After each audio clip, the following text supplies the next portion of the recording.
Hey guys, Rob Skiba here. So as I mentioned in the previous video that I uploaded, the ABC Nightline piece on the Flat Earth International Conference that I elaborated and gave commentary on, I said I would post the raw interview, and it's actually posted on my Captain Meng channel, but I'm going to do sort of an elaborated version for this channel, and insert the clips that they used in the ABC piece just to show you where they took those pieces from in the course of the interview. And as I mentioned in the previous video, I'm sorry about the audio. There's nothing I could do about it. It's not that great. It was the audio that you end up with when you're recording in a very noisy lobby with a cheap camcorder and or an iPhone. So the audio is kind of, like sounding like a tin can and echoey and whatnot. And there's nothing I could do about that, but you can still hear it. So here's the raw interview with a few elaborations thrown in just to clarify some things. First, what's your name? My name is Rob Skiba. Spell it for me. S-K-I-B. What color is the sky? The sky is blue. 1 + 1 is? 2. The earth is? Flat. You're sure of that? You laugh. Well, I could see I was being baited, so.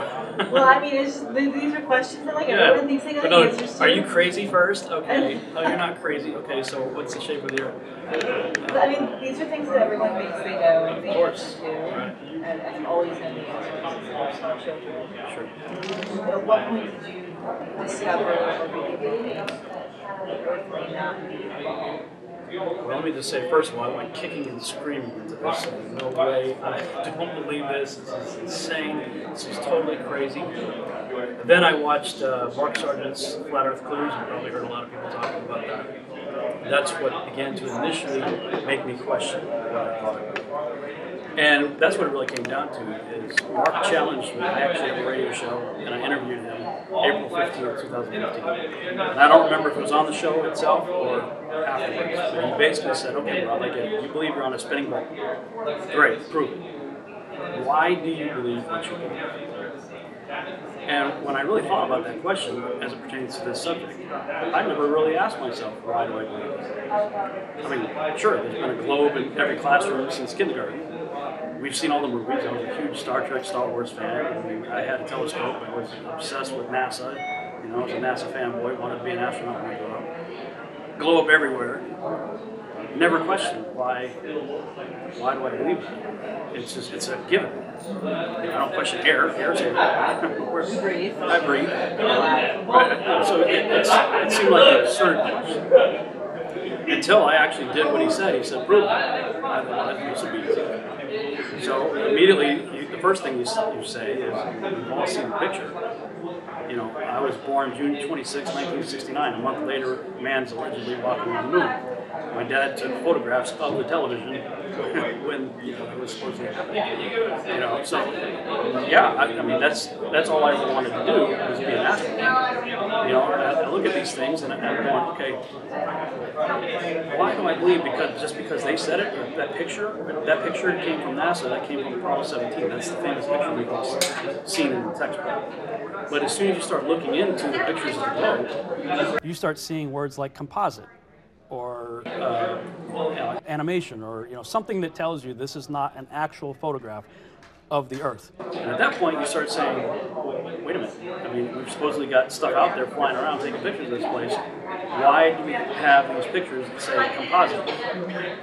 That's the beginning of the question. So the beginning is you don't really believe somebody walked on the moon? Absolutely not. No way. In fact, I would challenge you on it. Tell me why you believe a man walked on the moon. Why would you understand why? Don't ask me a question. I asked you first. No, I mean, why do you believe? One giant leap for mankind. Why do you believe we walked on the moon? Because you've seen the pictures of it. So you believe the pictures. And a man who went to his life saying good. This would be real crazy. So man has never lied. Ever. Not. Never. Man has never true, lied. but that would be a lot of lies from a lot A of fair amount of people. 12 people first. So 12 people never lied. Why not? Why wouldn't Russia have wanted to pretend to be the first one to see what the US? Why didn't Russia? Why? Okay, we beat them in the space race. They just gave up. Did people give up and say, okay, the Wright brothers flew? Okay, that's it. Oh, they created a car. Okay, that's it. Why has nobody been back in 50 years? They built an airplane, all of a sudden everybody's building airplanes. There's competition, you know, airlines. Are you just skeptical of everything? I have become skeptical of everything, and I think rightfully so. How far does the skepticism reach? Well, at this point, cosmology.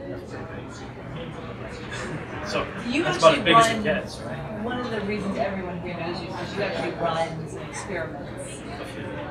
Talk about the experiments that you do. Well, yeah, that actually, early on in this journey, a guy who's not a flat earther, he's just a photographer, took a picture of Chicago, the Chicago skyline, from the other side of Lake Michigan.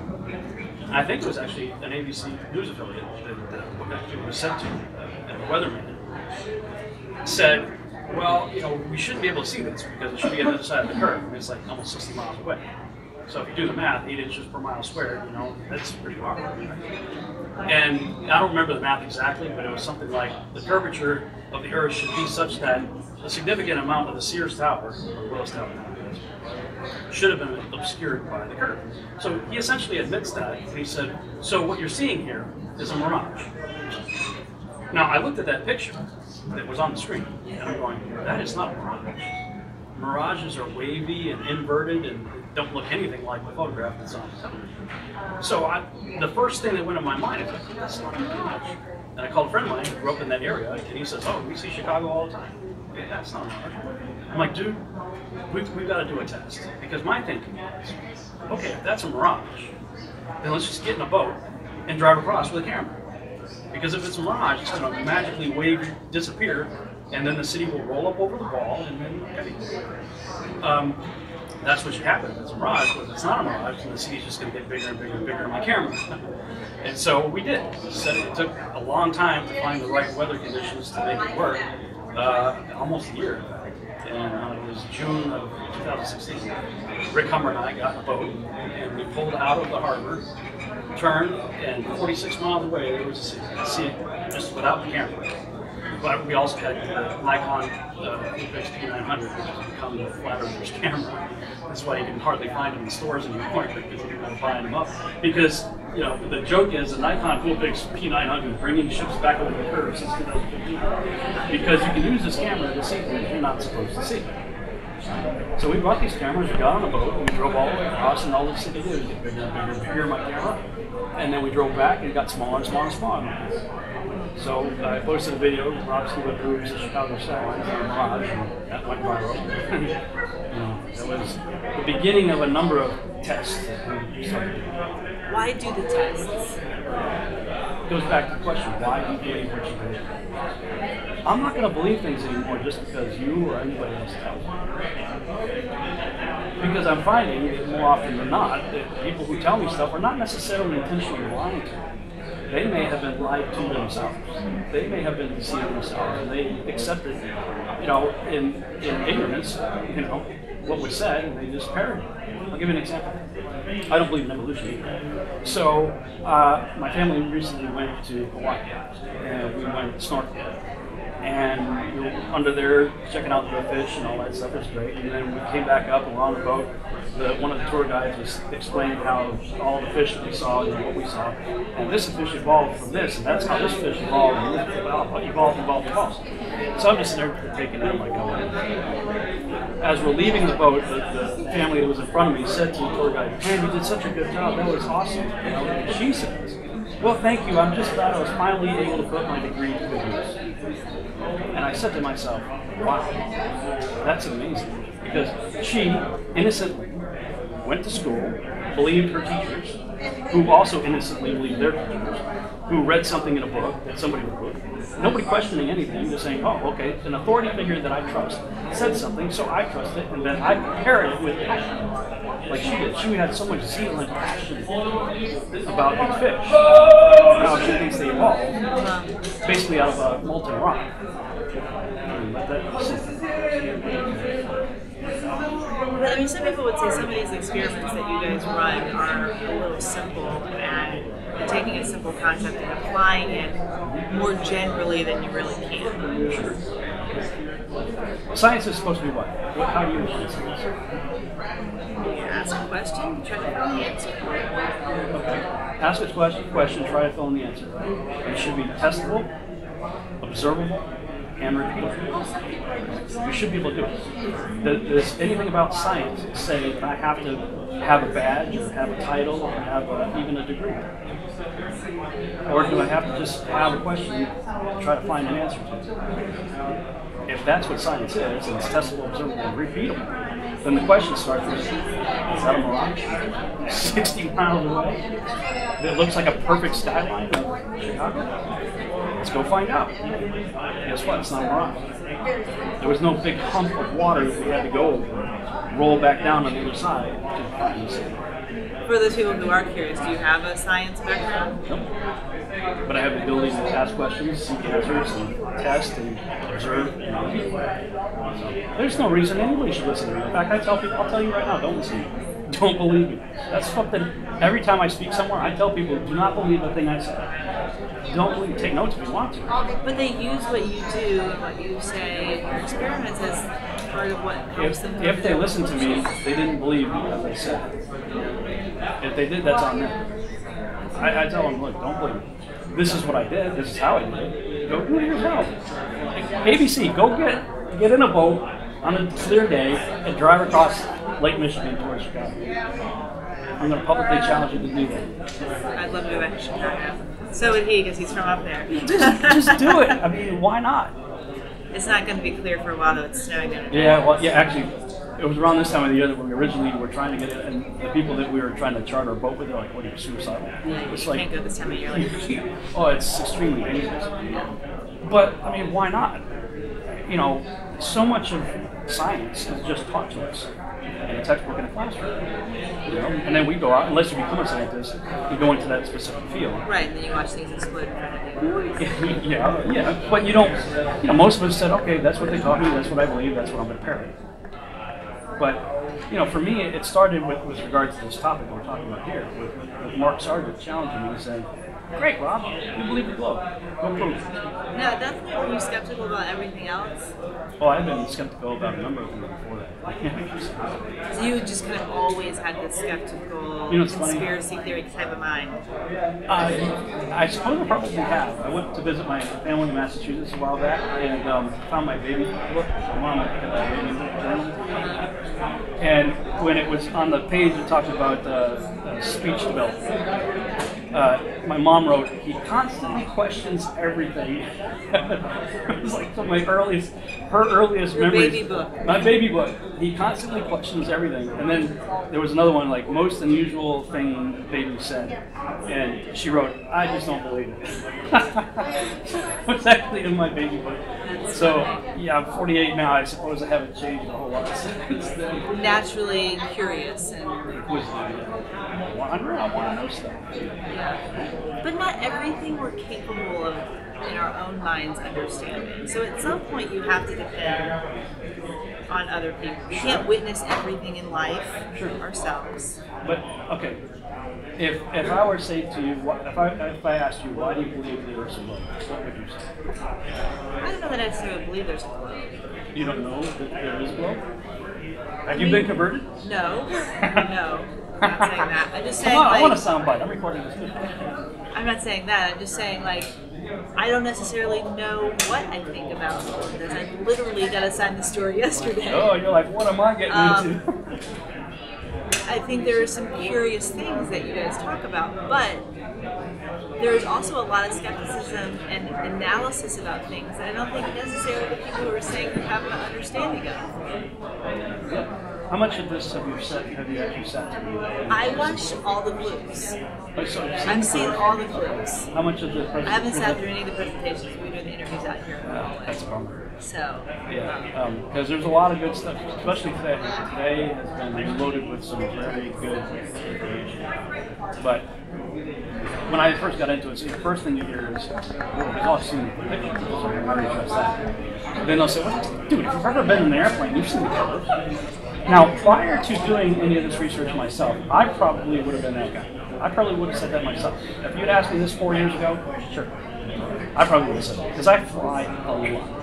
do you fly? Are you a pilot? I or was. Do you, I was a helicopter pilot in the Army for 6 years.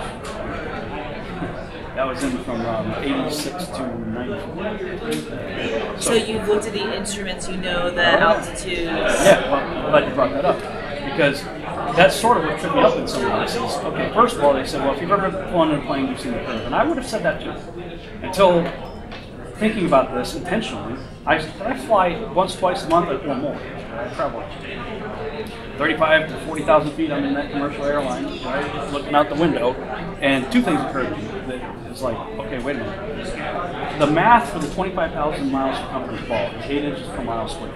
That's how much it curves to maintain circumference. Right? So that means the first mile away is 8 inches drop over the curve. And you go, all you need is 3 miles. Because at 3 miles, if I'm 6 feet tall and you're 6 feet tall, and you walk 3 miles away from me, the top of your head should be at the bottom of my feet. Because we're standing on a ball, right? So you walk away on the ball, 8 inches per mile squared, 3 miles, it's 6 feet. So if the top of your head is supposed to be at the bottom of my feet, how is the horizon at my eye level? That's my first question. So then I'm on the plane going, oh, I already don't know how the horizon's ever at my eye level if it's dropping off exponentially in every direction around me, standing on a ball. So how is the horizon rising with me to 35,000 feet at eye level? I looked out the window and there it is, there at eye level. So that, that's the first question I have. And the second, I'm going, it's flat. It's not curved. I would have said it was curved before. That would have been my knee-jerk reaction. Some of the most brilliant minds in science, I don't think they would sell their souls to tell a lie. I don't think some of these guys actually would have to. I really don't. I mean, it depends on the field of science they're in. But if you would have sat through my presentation yesterday, I actually showed when it comes to cosmology, Michio Kaku, right? One of the brilliant minds of our time, says that we're off by a factor of 10 to 120. That's a 1 followed by 120 zeros. He said that. That's how far we're off. Neil deGrasse Tyson said, when it comes to cosmology, we're 96% stupid. I got them saying, I don't have to say it, they're saying it for us. There is a crisis in cosmology. Usually in science, if we're off by a factor of 2 or a factor of 10, we call that horrible. We say something's wrong with the theory. We're off by a factor of 10. However, in cosmology, we're off by a factor of 10 to the 120. That is 1 with 120 zeros after it.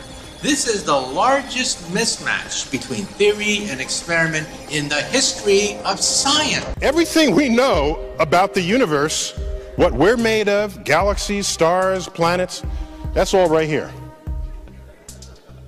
So, according to this chart, we are 96% stupid.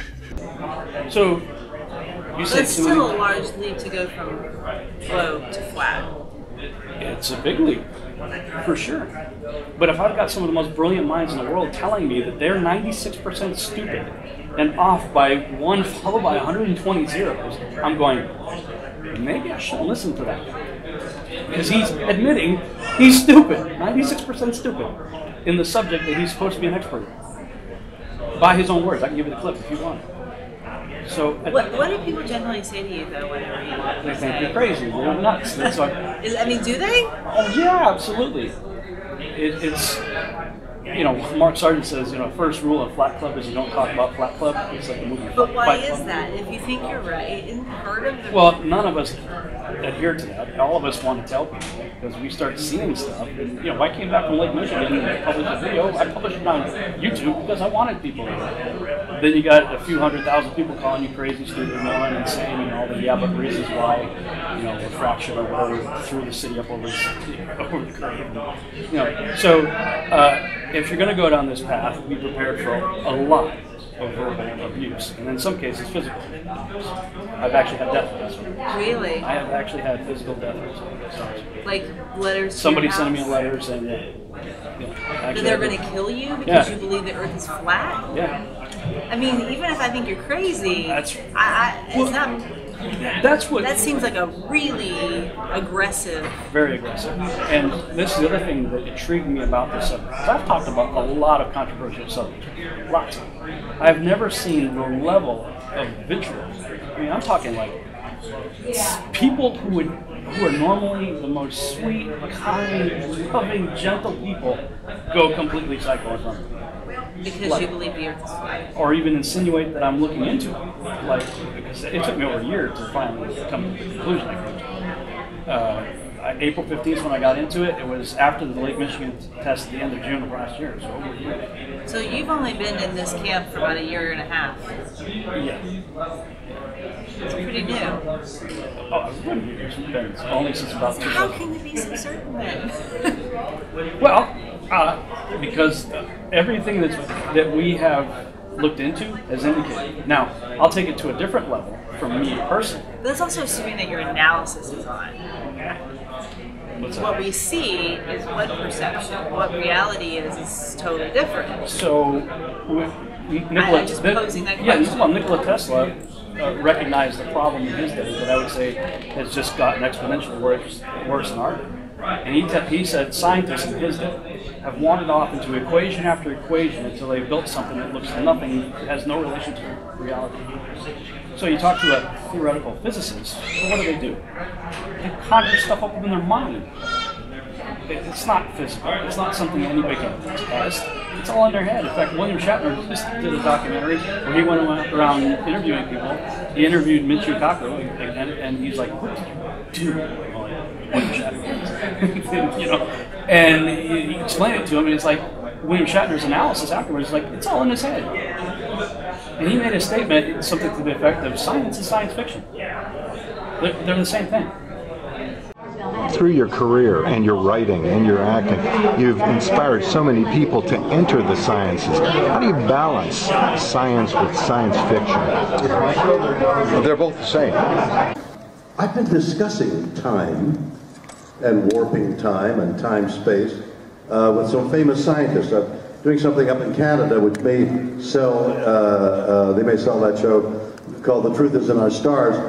And I've talked to Michio Kaku and David Suzuki. And so I said to Dr. Kaku, he said, it's in the, because he's working on string theory. You know about string theory. Yeah, and I find that incredibly confusing too. But we're not talking about the stuff you wrap a package about, Adam. It's vibration of some kind in a string. Okay? So I said, he said, it's like music. I said, well, I understand an orchestra with vibrating instruments. I got that. What do you play? What's your instrument? What do you do? When you get up in the morning, doctor, what do you do? And he says, it's all in my head. I think. I said, well, how do you prove what you're thinking exists? Because it's all theory. He said, well, I've got this very elegant numbers, equation, yeah. Very EB divided the 7 to 4. It's all in his head. How do you prove a black hole? How do you know those gravitational waves proved the collision of two black holes? Somehow, eventually, they are able to observe phenomena. No, they can't observe. It's too far away. It's too theoretical. How do we know what they're saying is true? You know what it really is? It's all science fiction. So does that make you a skeptic? No, well, science fiction says, this is a story that I'm making up. And there's this thing called wormholes. And that's a science fiction concept. Although these scientists say there are wormholes. How do you know? The mystery of science fiction is what I'm talking about. Science and science fiction are essentially the same. So I'm not impressed with a guy who has all these great ideas about black holes and dark matter. Some science is pretty real science. Actually, we're going to be playing a video later today called Scientism Exposed. There's a difference between science, which we defined earlier, and scientism. Scientism is a religion. It's a dogma. It's a belief that you're trying to force stuff to fit. And you end up with creating things like dark matter that no one's ever seen, no one knows anything about. They're 96% stupid. But that's called science, and that's what makes it in our textbook. Have you heard that we share 98% of our genome with chimps? Have you heard that about evolution? I've heard the theory of evolution. And part of the theory is that we share 98% of our genetic makeup with that of chimpanzees. I played a clip, and I should send it to you or whatever, from people who believe in evolution, saying how they got to that 98%. And they basically looked at the genome of human beings and chimps, and the huge mismatched sections that didn't line up, they just tossed out something like 1.4 billion letters of code in the genome. They tossed out. And what was left, they said, yep, we're 98% the same. When researchers sat down to compare the chimp and human genomes, those single letter differences were easy to tally, but the big mismatch sections weren't. For example, if a genetic paragraph, thousands of letters long, appears twice in a human scroll, but only once in its chimp counterpart, should that second human copy count as thousands of changes, or just one? And what about identical paragraphs that appear in both genomes, but in different places, or in reverse order, or broken up into pieces? Rather than monkey around with these difficult questions, the researchers simply excluded all the large mismatch sections, a whopping 1.3 billion letters in all, and performed a letter-by-letter comparison on the remaining 2.4 billion, which turned out to be 98.77% identical. So, yes, we share 99% of our DNA with chimps if we ignore 18% of their genome and 25% of ours. You tossed out 1.4% or 1.4 billion codes. First of all, that's a theory. A theory of evolution, right? But it's passed off as fact. It is referred to as the theory. Not in textbooks today. Yeah, no, it is. Show me a textbook that says that. Absolutely. Okay. Because the textbooks that I see these days put it out as a fact. And you got Professor Richard Dawkins saying it is a fact, proved by evidence, repeatedly discussed. There are people who believe in it, but it is still referred to as a theory. Among objective, open-minded people, yes.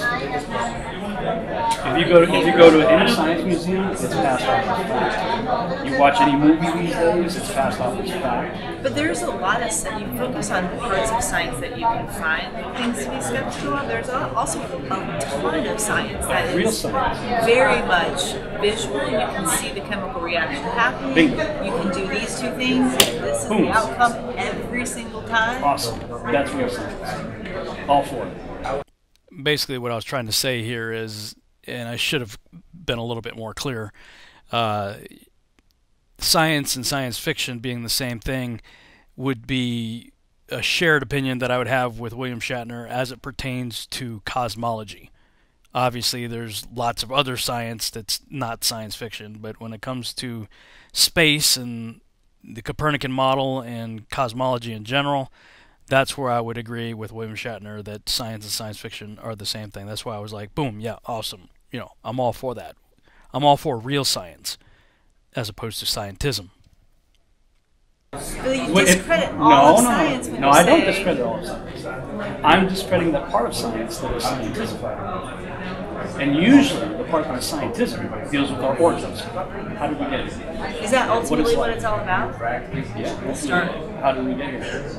Why are we Flat here? Earth, is that what it ultimately, is that the reason it matters? Yeah, I think it is in many ways. Yeah. For me, I'm a Christian. Raised a Christian, grew up in a Christian family. The Bible is something I've been in my entire life. Been a missionary, traveled around the world, been in some form of ministry since age 7, 40. When I started looking into this from a biblical worldview, we're talking origins, right? Genesis chapter 1 starts out the whole book. Okay, we're starting the book, the Bible, with chapter 1 of the first book in the Bible, and it's describing a snake.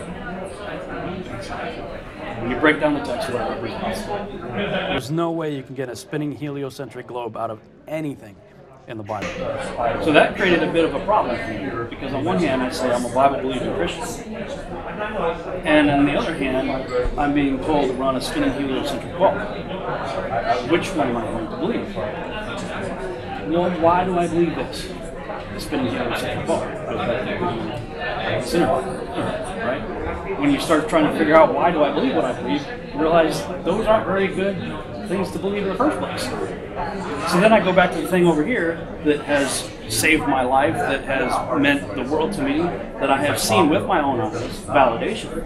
And I go, I have way more reason to believe and trust this than I do people over here advocating this who admit to being 96% stupid.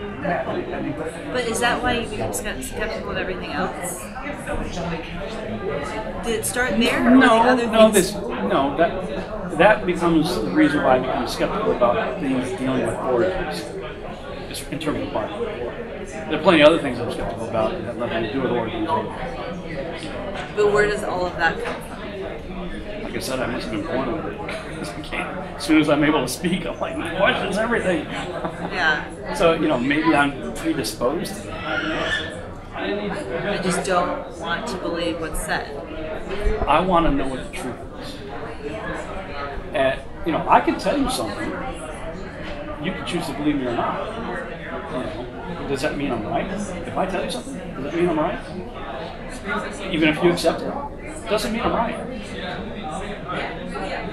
So I'm looking at it the same way. I'm like, okay, just because these guys are saying it doesn't mean it's right. Well, let's go see if we can find out. But just because you guys are saying it doesn't mean it's right. I'm telling you, don't believe me. Look at the camera. Don't believe a thing I say. Get out and test for yourself. That seems so crazy to me. To test for yourself? That seems crazy? No, that you're like saying, don't believe me. Why? I'm against believing what somebody else said just because they said it. So I'd be a hypocrite and say, hey, please believe me just because I said it.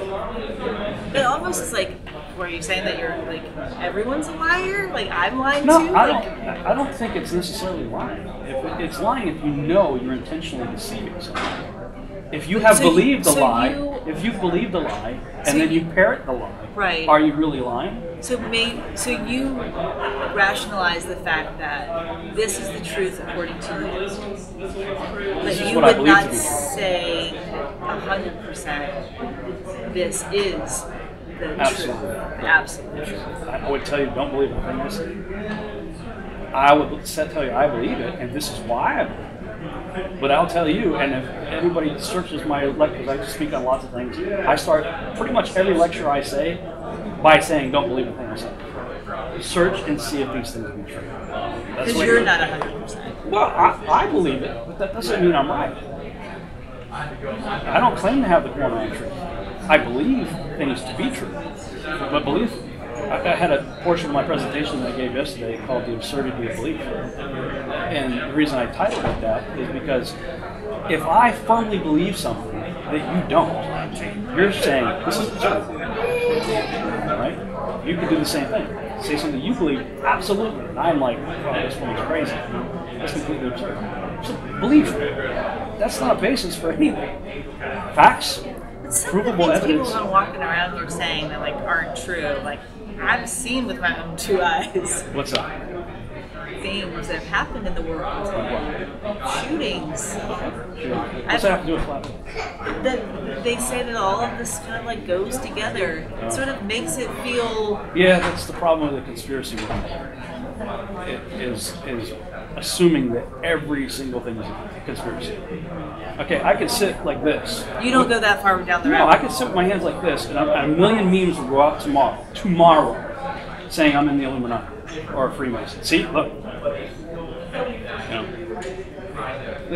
They could take the conspiracy to the purpose. I read a book, The Purpose-Driven Life, and there are certain things about Rick Warren that people don't like. Okay, so I did a video that talked about my testimony, what I've been through, and part of my testimony was I read that book during a very difficult time in my life, and it really helped me. It's part of my life story. Immediately, all these memes go out that I'm a part of the CFR, part of the Illuminati, I'm a Freemason shill, and I'm part of the New World Order because I'm associated now, because I read a book, with Rick Warren. That's the absurdity. That's where this whole conspiracy angle can take some people. Part of my testimony was I said that I wanted to be a filmmaker. And in the video where I'm saying that, I had a picture of me standing next to George Lucas. So they immediately see this guy's in with George Lucas. He's a Hollywood shill, and he's a this, that. If they actually took the time to research, they would see, no, that's George Lucas and Steven Spielberg standing next to each other on the set of Raiders of the Lost Ark. I just photoshopped my face onto it. Somebody sent me a video of somebody that did a hit piece on me, and I watched this video, and it's just the problem with the so-called truther community is when there are real legitimate conspiracies, absolutely, but not everything. I mean, everything. Not everything is a conspiracy, and so all of a sudden it's like, oh, I don't agree with this guy or whatever, so let me go find out if he's really an Illuminati shill and dig up everything I possibly can to prove my point. All right, guys. So I'm going to expose Rob Skiba real quick. I'm getting pretty tired of seeing this guy.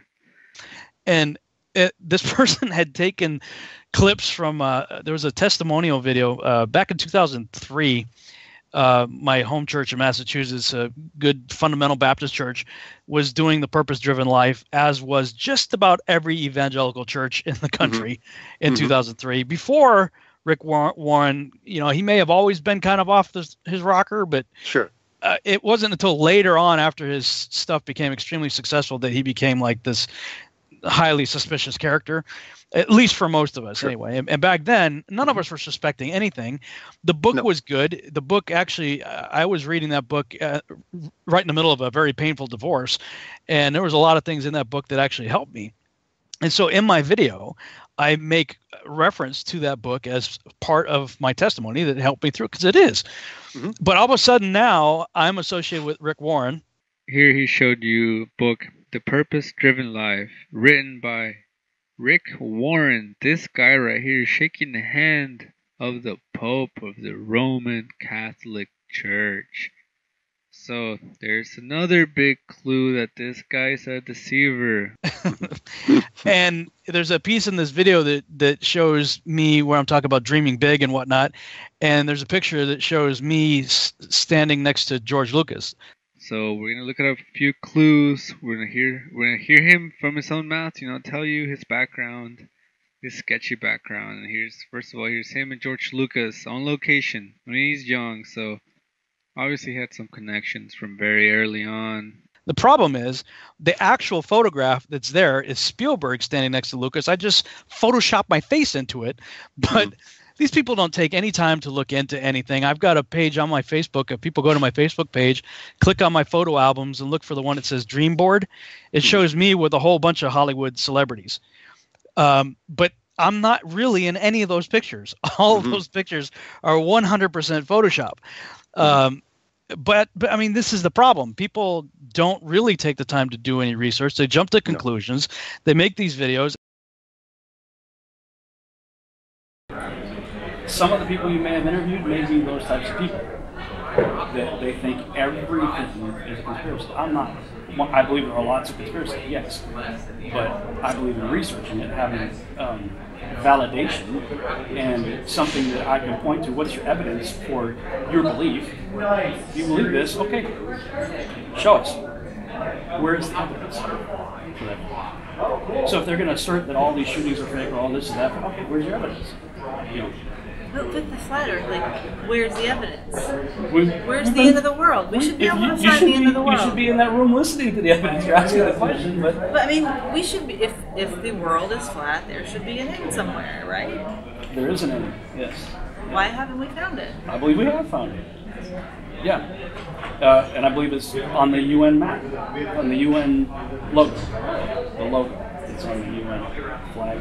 And where would the end of the world be? Antarctica. It seems to be kind of a thing. Well, it is.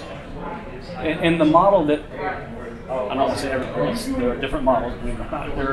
There is some arguing amongst how the model should look. Well, look, let's be fair. For over 500 years, we've had the Copernican model pushed on us without any choice in the matter. From the time we go to school, that globe is in the classroom. 500 years, we've had every form of media and indoctrination you can imagine forcing the globe on us. We've had 2 years to challenge that. So to think that we're going to like well, they thought the world was flat. Remember actually for 4,000 years. Yeah, I mean Christopher Columbus, they thought he was going to fall off the world, you know. Yeah. Yep. And then somebody said, no, it's a globe. You're not going to fall off it. Even in the flat Earth model that everybody here believes, would pick your model, there's no edge to fall off of. So, that's one of the things people. Oh, you believe the Earth's flat? So but you should be able to like march to the edge of the ice and like it would stop. Well, you can go to the edge of the ice. But here's the challenge. Here's the question that I've asked that I haven't got an answer yet. There may be an answer. I don't know. I have met people who've been to Antarctica. I met a guy who worked there for 3 years. I said, okay, cool, man. You've been there for 3 years. Have you or anybody you've ever known or heard of gone more than 800 to 1,200 miles inland from the coast? Anyway. So, assuming the model many of us subscribe to is true, the edge would be somewhere in that ballpark, or maybe perhaps beyond that. But I haven't met anybody that's gone 800 to 1,200 miles inland from the coast. And by the way, the coast starts with 200 to 300 foot ice walls. So the whole idea of ships falling off the edge or anybody falling off the edge, not going to happen. Admiral Byrd went down there under Operation Hydra. They call it Operation Hydra because when you get there, you got to jump over 200 to 300 foot ice wall. Just do a Google search on the coastline of Antarctica, and it just goes up. Well, they also talk about how it's melting and there's a volcano. Well, that's a whole issue. And it keeps going up from there. Wasn't that the news yesterday or something like that? Yeah, it goes higher from there, so no one's falling off. For me, from the biblical perspective, looking at the Hebrew text, looking at the Greek text, looking at the English text, it says there's this firmament thing over this. And if you look at the language for the word firmament, pick your language. It's hard. It's a hard structure. So, presumably, then, if we're under a dome, like the Truman Show, it's somewhere 800 to 1,200 miles inland from the coast, or perhaps further. So, and if you want to volunteer to go down there and get some footage, that'd be awesome. I'm not going. It's too cold. You don't want to go? Nope. You don't want the answer? I'm content that if the answer is out there, somebody will find it. I might question it, sure. But I've worked in cold weather conditions enough to know who can do that. That's why I live in Texas. I grew up in Massachusetts, and I've done some things far north, way cold. I like my fingers. I want to take them and stuff. So if you want to go down there, I think it'd be a good thing for you guys to do. I've been in my minus 50 temperatures. I know how that feels. 2-minute warning just before it's finished. What do you want people to take away from this? Me personally? Yeah. Well, I created a website called Testing the Globe. That's what I say. Go out and test. You just want them to ask the questions. I'll ask the same question Mark Sargent asked me. Why do you believe what you believe? And let you go from there. Because I could tell you something, and then you just look at me and say I'm crazy. But I think a lot of people watching this are going to be like, that man is crazy. I'm sure they probably do. And I would say, well, they're crazy for not testing what they think they believe. If it turns out that the globe is... Even when you suggest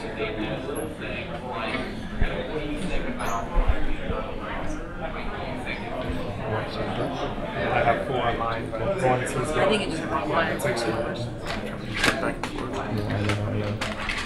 So I'm going to do the same for Rush, and then he's just got...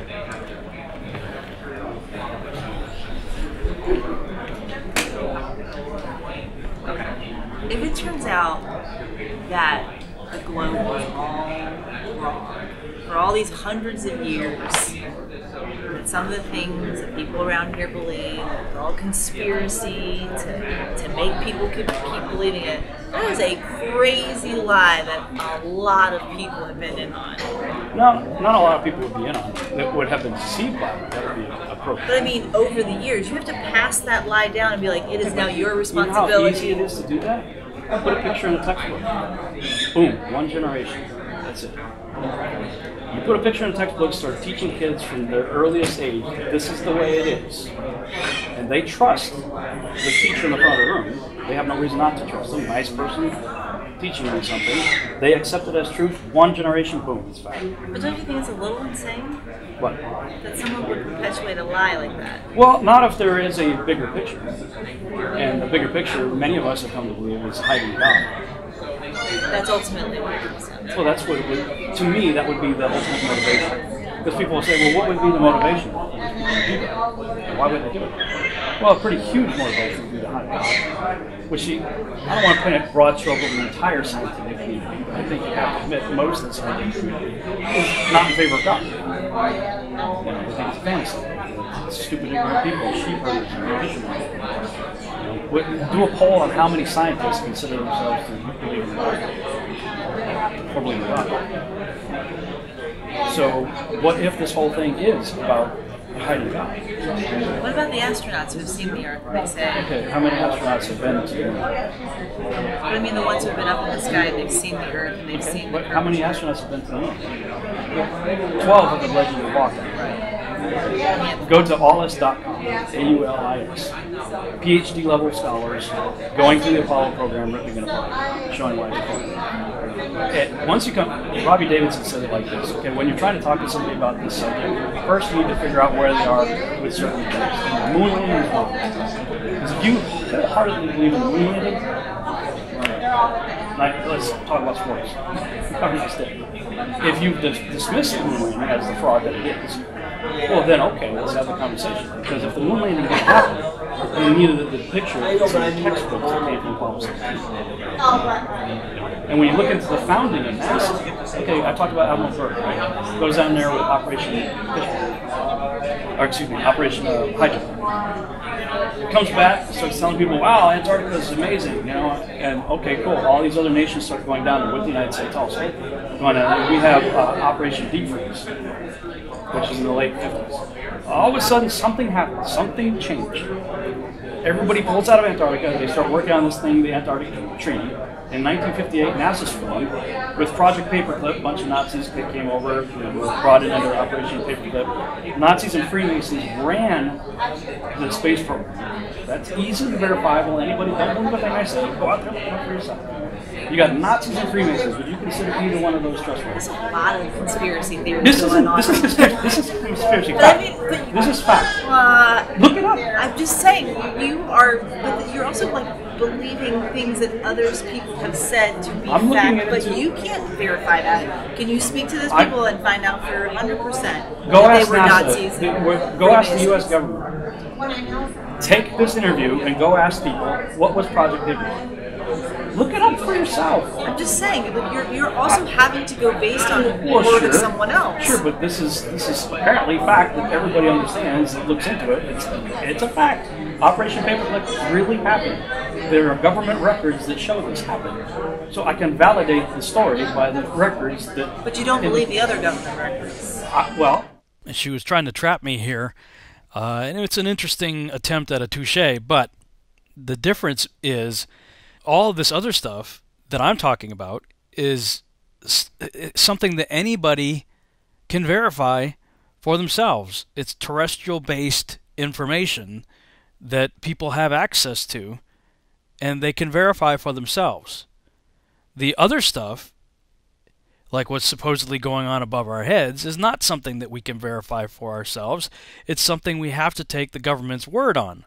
We have to believe the government is not lying to us. We have to believe NASA is not lying to us. We have to believe the Freemasons and the occultists and Luciferians and Nazis are not lying to us. But we can't verify it. We can't go up in the rocket ship with them and say, yep, well, that really happened. Yep, they really did walk on the moon. Yep. Those are things we can't verify.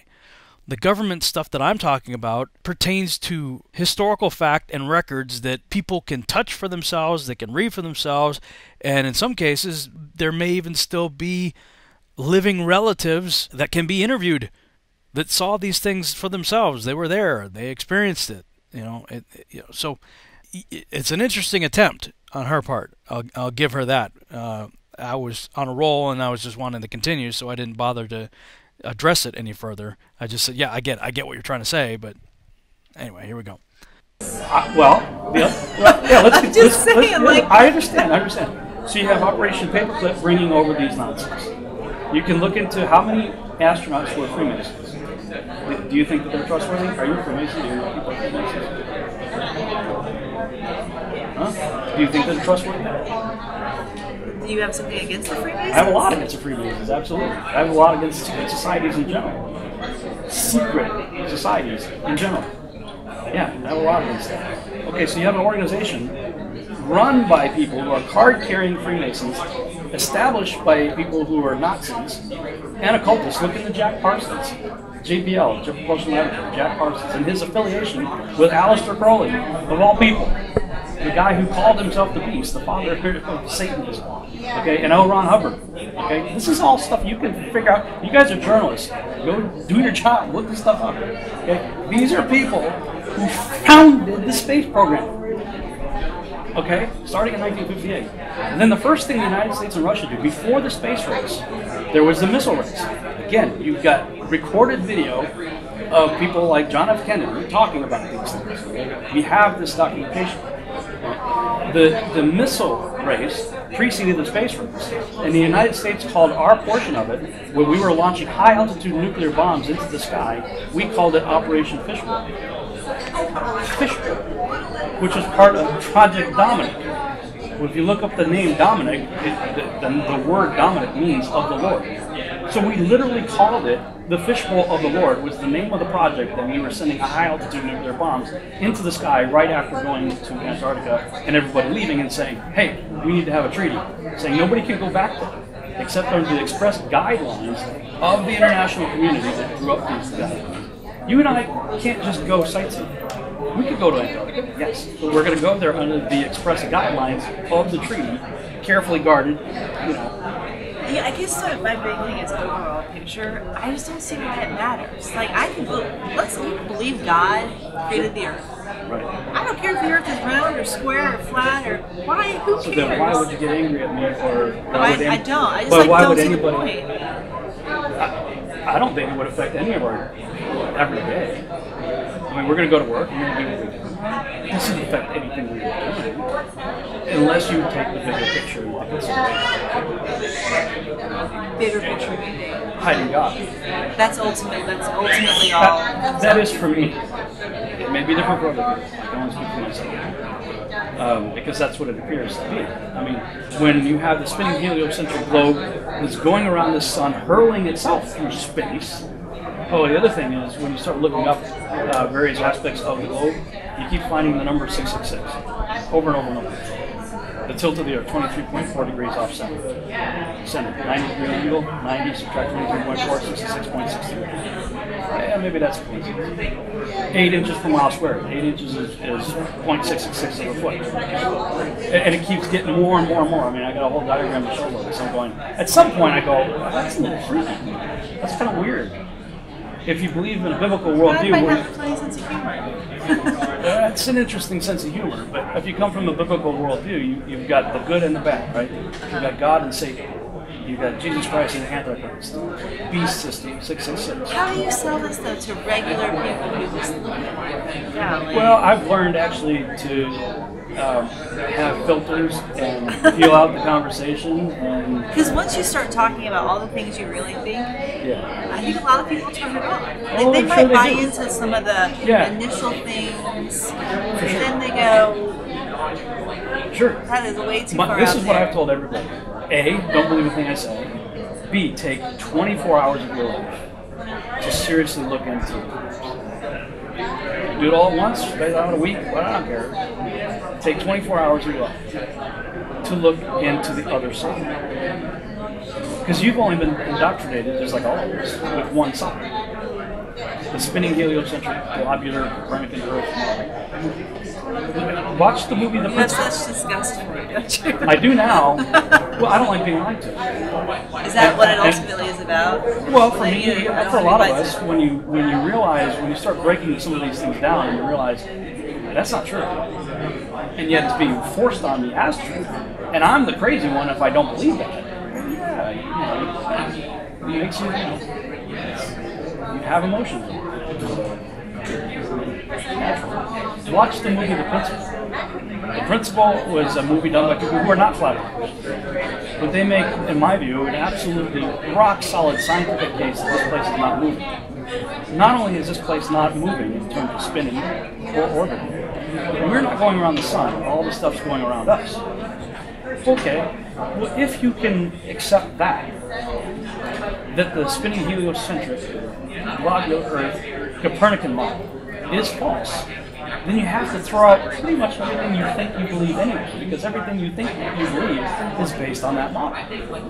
So here this movie comes out, The Principle, making, in my view, again, a rock-solid scientific case to prove that this place is not moving and it's geocentric. I'm like, okay, well, that's the gateway drug to flat Earth anyway. Because at that point, you have to hit the reset button in your brain and say, I got to rethink everything I think I do anyway.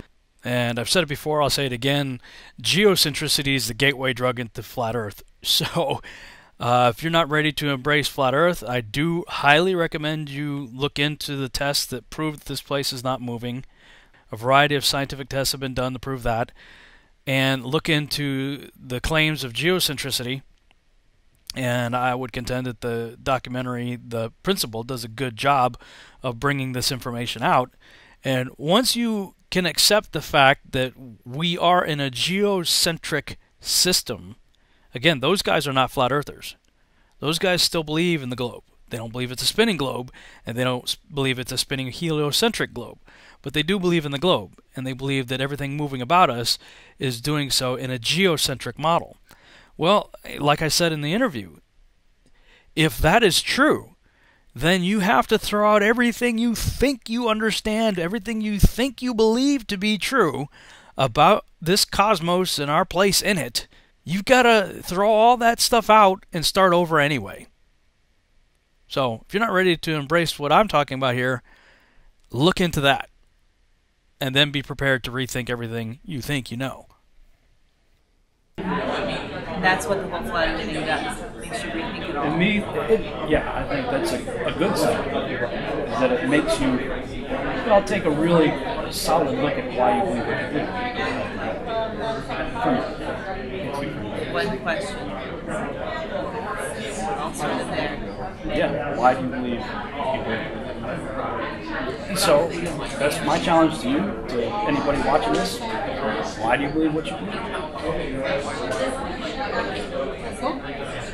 Anything else you think?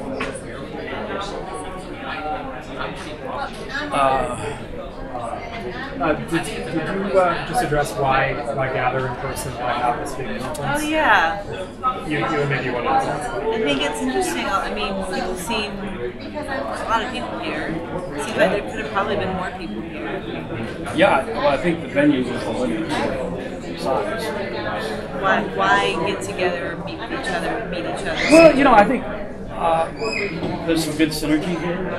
Not everybody agrees, and that's great. I do a lot of conferences on a lot of different subjects, and I actually love it when I have a chance to rub shoulders with other researchers who are into the same, whatever it is that I'm looking into. We can compare notes, we can challenge each other. I love it. But it's also a chance for all of us to sort of kick back and relax a little bit, because we're among fellow believers, without people throwing rocks at you and calling you names and everything else. You can actually have civilized, friendly discussion and relax and look at more evidence together. And, you know, when you have multiple researchers all in one place presenting lots of different research that they've all been doing, why not? I mean, people who push the globe get together and have meetings about it. Why can't we talk about this?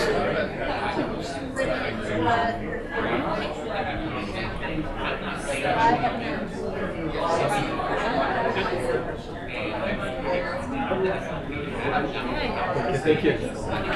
Sorry, that went longer than I thought, but I was just trying to make sure we had like good. No, it's good. Some good explanations from him in the same things in a couple different ways and like different leads. That's what I was concerned about. minutes. Like we get 5 to 7 minutes. Well, and that's the hard part. It's going to turn into how long is the whole piece? Well, I think the whole point of the piece is just to like raise the question. Like, let's toss this out here and see how you think What's all about these it. crazy people meeting? Yeah, it doesn't really matter what I think. I can think you're crazy, but it's still an interesting thing to talk about. Believe me. In fact, if you want to roll the camera, I'll tell you, I thought this was crazy and didn't want to get into it. I think it's what your wife said. Like totally not about it. I had At first. She was all about it right away, and you were not. No. Yeah, definitely not. I know. Look, I've been in your business. I know what you do. You're gonna get the soundbite, whatever. If it's a 5-minute piece, whatever I said that you guys choose to pick, depending on whoever your editor is, and whatever your angle is. Oh no, there's like a good 15 people that get involved, so it becomes like a thing. Well, yeah, but whoever makes the decision on are we gonna make these people look stupid? Or are we gonna make these people look like, hey, there's something they got here, or whatever the angle is you choose, that's the soundbite you're gonna look for me to fit your 5-minute. No, I don't think we come at it that way. No. So we try to Then you'd be the exception of every media outlet out there. No, I think that's a misconception of the media. I think most of us come at it, with the idea that my place is just to give you the voice to say what it is you actually think. And if we think that we need to go find someone to say the other side, then we will go find a pilot, or we'll go find a vote, or go, like those things to get them to say this countering opinion. But it's like you should get to say your piece. And that's where Sheila stopped recording.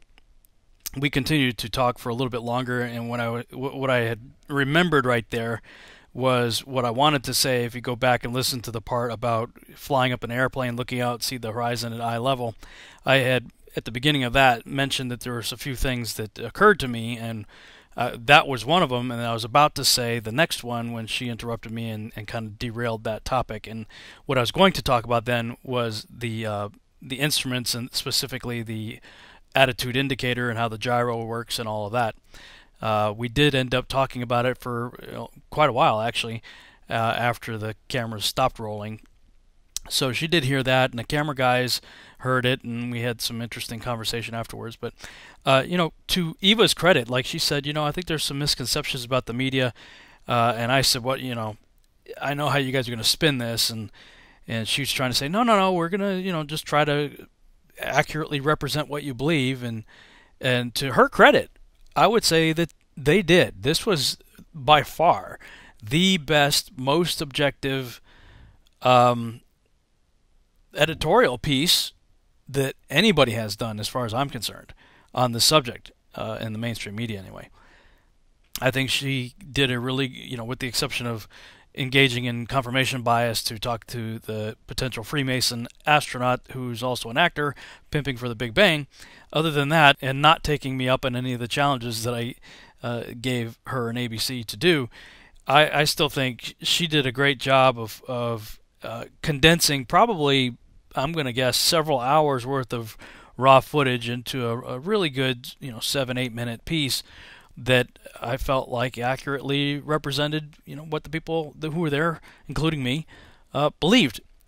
So with that, I would just say thank you to Eva and to ABC Nightline. You guys definitely shine above all the competition that did coverage of this event. Thanks so much for watching. I hope you enjoyed this video presentation. If you did, please subscribe to my YouTube channel, like the video, and share it on your favorite social media sites. There's a lot more to come, so stay tuned and we'll see you back next time.